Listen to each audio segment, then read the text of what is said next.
When we finally achieved success, we decided to surprise her.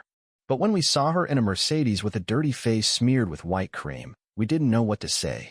Then she returned, expecting what? Forgiveness? Instead, we showed her something she had never seen. We never had much. Just a small one-bedroom apartment that somehow held the weight of 3 lives and all the years between us.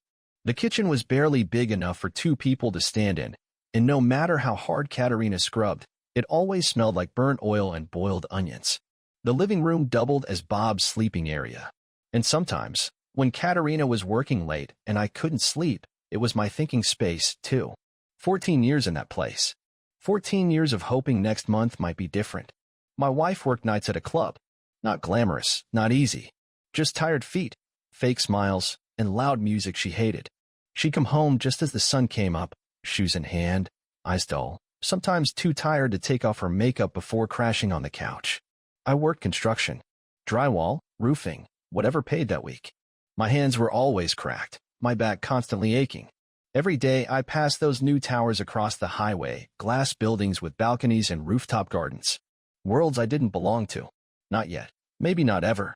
Our son, Bob, was turning 18. A senior in high school, smart kid. Carried more on his shoulders than any kid should. He never complained, but I saw it. The tiredness in his eyes. The way he avoided asking for things because he knew we couldn't afford them. I thought maybe, just maybe, we were holding together. Barely, but holding. Then came his birthday. I managed to scrape enough together to get him a used Xbox from a guy I knew. Katerina promised she'd take the night off. We had a small cake, a few balloons I taped to the wall, and plans for a simple dinner.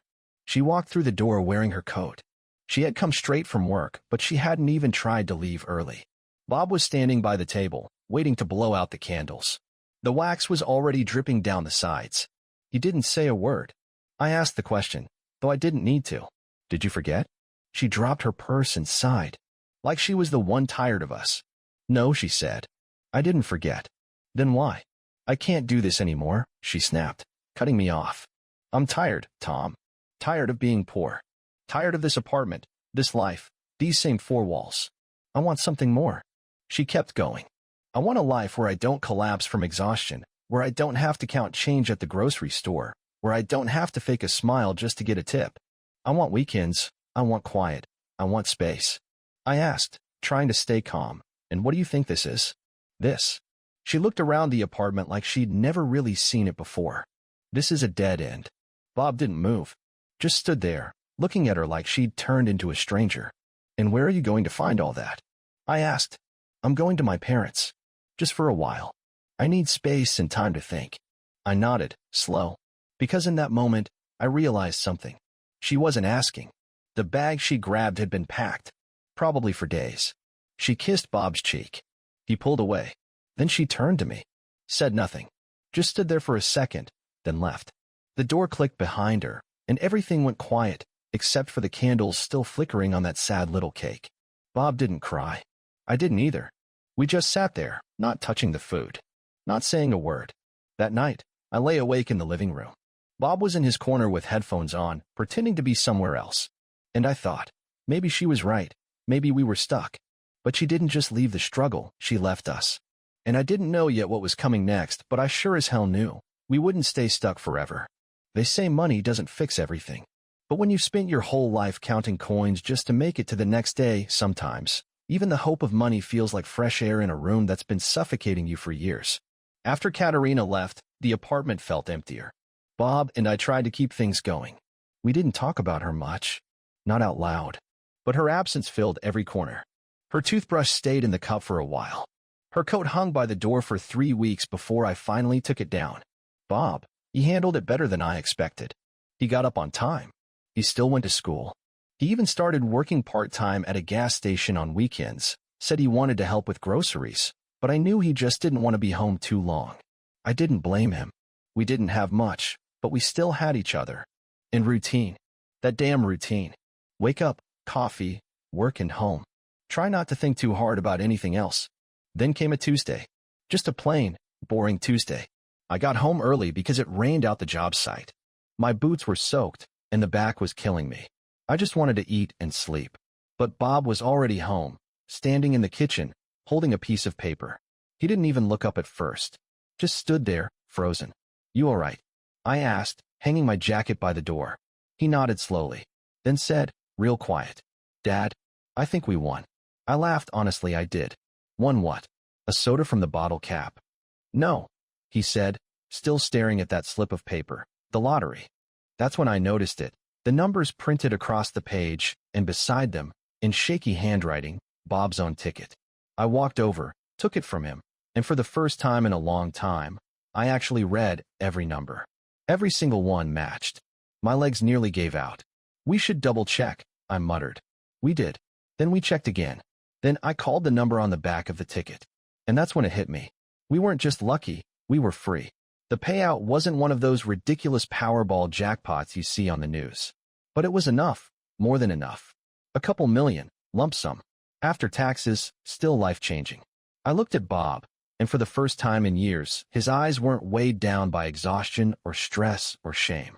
He smiled, really smiled. "What do we do now?" he asked. I didn't answer right away because for the first time in my life, I had options. We waited a few weeks before telling anyone. Let it settle. I still went to work, even though I didn't have to. Bob kept going to school. We paid off the debts. Then we bought a new car. It smelled like possibility. The house came next. Nothing insane, just a real home. 3 bedrooms, backyard, and a porch swing. The day we moved in, Bob stood in the kitchen, running his fingers along the marble counter, like he was scared it might vanish. "I keep thinking she'll come back," he said suddenly. "Now that we have all this." I didn't know how to answer, because a part of me was thinking the same thing. Katerina had left us when we had nothing. But now we had something. And maybe that made us foolish. Maybe that made us soft. But deep down, Bob still loved his mom. And no matter how much I wanted to be angry, so did I. One night, after dinner, we sat out on the porch, watching the street lights blink on. It was quiet. Bob sipped his soda and said, "We should find her." I turned to him, surprised. "Why?" "Because we finally made it. And I want her to see." "You want her back?" He shook his head. "I want her to know that we're not broken anymore, that we made it without her, but we still would have welcomed her. And maybe it wasn't too late to share that with her, even if she didn't deserve it." For a while, it felt like a fragile dream, something we didn't want to say out loud in case the world took it back. We traded cheap coffee for something fresh ground, leaky shoes for real leather, and paper-thin walls for a front porch with room to breathe. I still remember the first morning in the new house. No sirens, no shouting neighbors, no smell of the downstairs tenants' burned toast. Just sunlight through clean curtains and a silence that didn't feel heavy.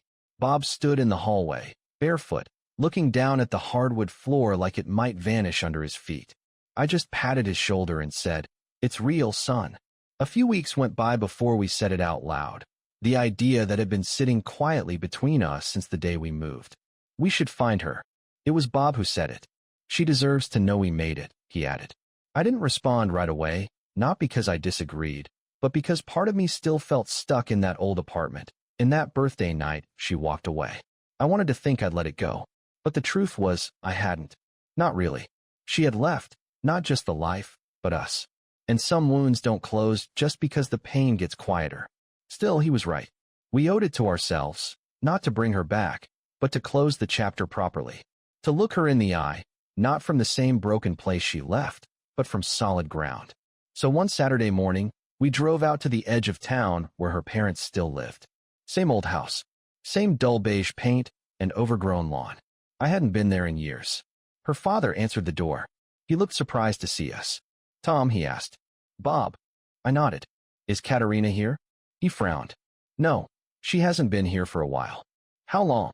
"A month, or maybe more." Bob and I exchanged a look. "Do you know where she went?"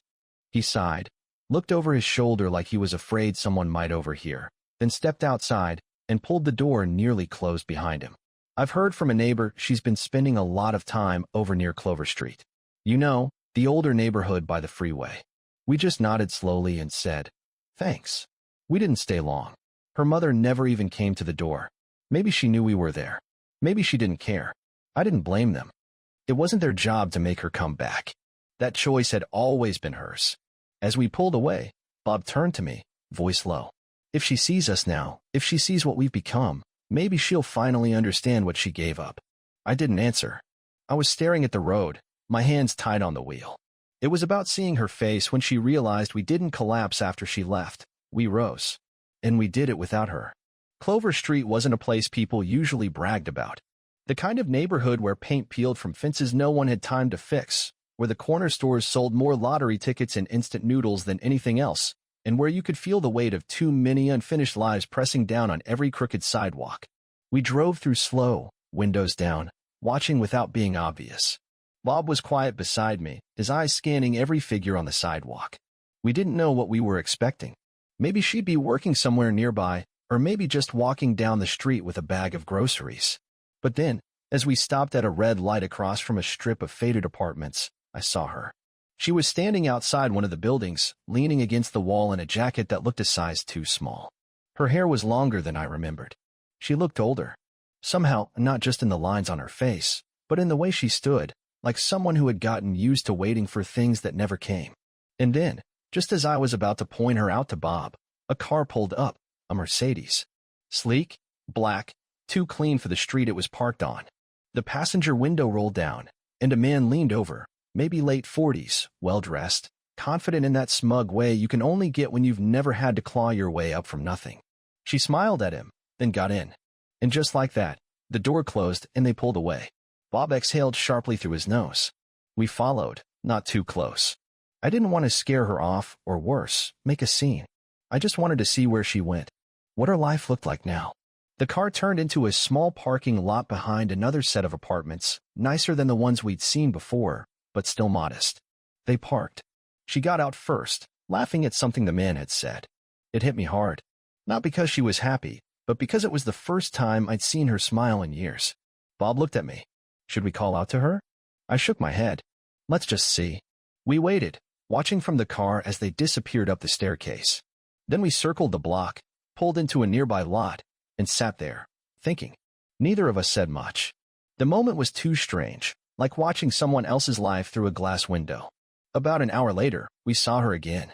She was coming out alone this time, adjusting her coat, checking her phone. Bob rolled his window down just enough to be heard and said her name softly. Mom. She looked up and froze. For a second, I thought she might walk over. But then she did something I never expected. She turned her head, lifted her chin, and shouted loud enough for everyone around to hear. I don't know these people. My heart stopped. Leave me alone, she added, louder now. I told you already, I'm not giving you any money. Bob's face went pale. I couldn't move. She glanced around quickly, as if to make sure someone else was watching, then walked toward the Mercedes as if nothing had happened. The same man was back in the driver's seat. The moment she got in, they pulled away. She never even noticed the car we were in. She hadn't realized we were no longer the poor men she left behind. All she saw were two ghosts from a life she wanted to forget, and in that moment, she chose the lie. Bob didn't speak. He just stared ahead. I reached for the ignition. Let's go, I said, and we drove. Hearts heavy, the silence thick between us. She hadn't changed. I didn't sleep that night. I laid there staring at the ceiling of our new home, the one with solid beams, fresh drywall, and floors that didn't creak under every breath. Everything around me was still and quiet, but inside, something had cracked wide open again. It wasn't just what Katerina had said. It was how she said it, like we were strangers, like we were beggars chasing after someone else's life, like we hadn't once built a world together brick by brick, no matter how small that world had been. Bob didn't say much either. He went straight to his room when we got home, and for a long time, I thought he'd gone to sleep. But when I passed by his door hours later, I saw the light still on beneath the crack. He was awake, so was I. The next morning, he didn't come to breakfast. When I knocked gently and asked if he was all right, he simply said, "We need to follow her." I didn't ask why. He needed closure. Maybe I did too. And so, 2 days later, we went back. Same neighborhood, same routine. This time, we waited in the next parking lot over, coffee in hand, no words between us, just the quiet understanding of two men who had nothing left to argue about. She came out just before dawn. Hair tied back, purse over her shoulder, moving fast but not hurried. It looked like she was trying to leave unnoticed, a quiet exit from a place that wasn't hers. We followed slowly. She didn't notice us. Her head stayed low. She crossed a few blocks on foot, then caught a bus heading toward downtown. We stayed behind, tracked it in the car, careful not to get too close. Eventually, she got off near a modest apartment complex tucked behind an aging strip mall, the kind of place that wasn't listed in brochures but still charged enough for a single room and a working lock. She didn't go into the complex, though. She walked past it, then turned into an alley that led behind the building toward a separate side entrance. It was then that something shifted in my chest, a heaviness I couldn't name. Not anger, not pity. Bob leaned forward. "She's not living with that guy," he said. "She's staying here. Alone." I nodded. We waited again. Sat parked down the block as the sun climbed up and the city woke around us. After maybe an hour, she came back out, hair down now, coat wrapped tight, looking like someone ready to blend in. This time, I didn't want to sit still. So I turned the engine and slowly crept the car forward until we pulled up beside her just as she reached the corner. I rolled down the window. She turned and froze, again. Her eyes widened. "Tom." I nodded once. Bob didn't speak. She looked at the car, her eyes scanning the dashboard, the leather seats, the polished trim, and then back at us. "Is this yours?" Bob answered, his voice calm but steady. "Yes, it is." There was a long pause. She didn't speak, didn't move. Then, slowly, she stepped toward the car, her hand hovering just above the edge of the open window. "I didn't know," she whispered. "I thought." She didn't finish. "You thought we were still stuck," I said, not unkindly. She nodded, barely. Then her voice cracked. "Bob, this is really yours?" He met her eyes. "I bought it with my winnings." "What winnings?" "The lottery," he said. "We won. A few months after you left." I saw it in her face, the moment it registered. A lifetime of exhaustion collapsing into a single breath of disbelief. Her knees bent slightly, like the weight of it might tip her over. She didn't cry at first. She just stood there, stunned, mouth open like she wanted to say something but didn't know how. And then it came. "I was wrong," she said quietly. "I was so wrong. I was scared, tired. I didn't believe anything would change." "But we did," Bob replied. She looked between us. "Can I talk to you? Please." I unlocked the door without a word. She climbed in slowly, folding her hands in her lap like a child about to be scolded. She didn't look at either of us for a long time, just stared out the windshield in silence as we pulled away. We didn't tell her where we were going, but she didn't ask. She sat in the passenger seat like she didn't belong there, like she was afraid the car might throw her out at any moment. Her hands stayed clenched in her lap. Bob didn't speak. Neither did I. There was nothing left to explain, not right now. We didn't head straight home. First, we drove to her parents' house. I parked in front without saying a word. She looked up at the house and froze. "You're taking me here?" she asked softly. I nodded. They should hear it too. She didn't move. Bob opened his door first and stepped out. I followed. Katerina slowly got out and walked a few steps behind us, like she wasn't sure she had the right to follow. Her father answered the door again. This time, his face shifted the moment he saw her worn out, like he had given up expecting her to knock. "Katerina." She nodded, barely looking at him. "Come in," he said. Inside, the house smelled the same as I remembered. Coffee, dust, and something vaguely floral, probably that old potpourri bowl her mother kept in the hallway. The furniture hadn't changed. We sat around the dining table. Her mother peeked in from the kitchen, and when she saw Katerina, her lips thinned into a line. She didn't say hello. Bob sat across from his mother. I sat next to him. Katerina stayed by the end of the table, like a guest unsure where to put her hands. I didn't raise my voice, just told them the truth. How she left, what she said, what she walked away from, and what came after. The long nights, the lottery, Bob winning, the house. The fact that we come not out of spite, but because Bob still wanted to believe there was something left to salvage. I didn't embellish anything. Her parents listened. Her father didn't interrupt. Her mother sat down halfway through, eyes fixed on her daughter with an expression I couldn't quite read. Part shame, part hurt, part something else that had been building for years. When I finished, Katerina kept her head down. She didn't deny anything. Then, finally, she looked at Bob.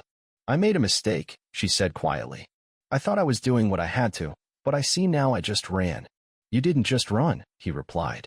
"You left us behind." Her voice cracked. I know. There was something about her now that didn't feel like the woman who walked out on his 18th birthday. That woman had been angry, full of sharp edges and pride. This one just looked tired and lost. Her father finally spoke. "You want to stay here?" he asked. She hesitated. "I don't know where else to go." He stood up from his chair and said, "I think you should find out." That hit her harder than anything I could have said.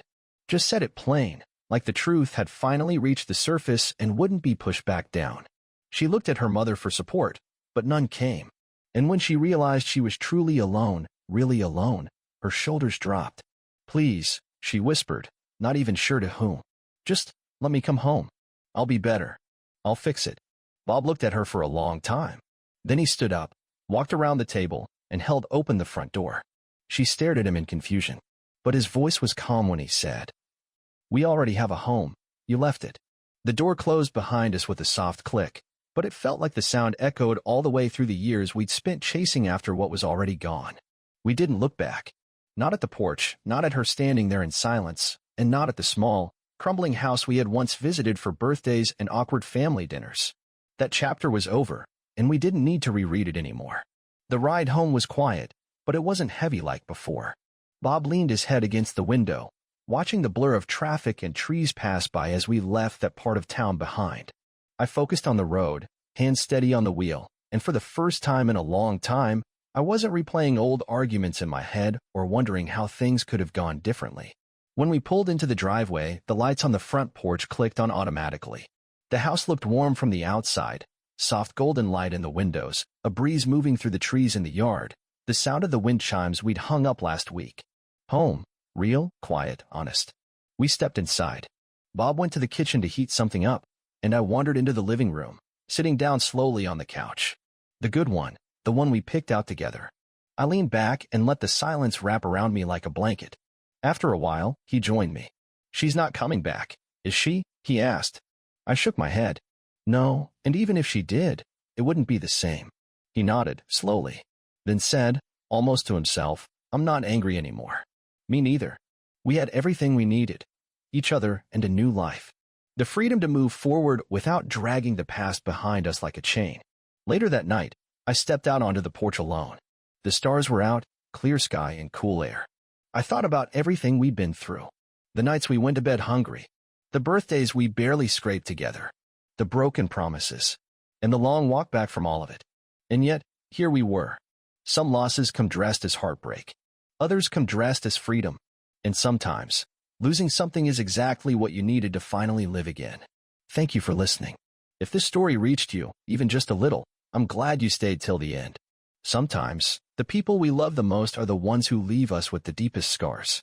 And if you ever feel like you've been left behind, remember this. Sometimes, losing someone is the best thing that could ever happen to you. Take care of yourself.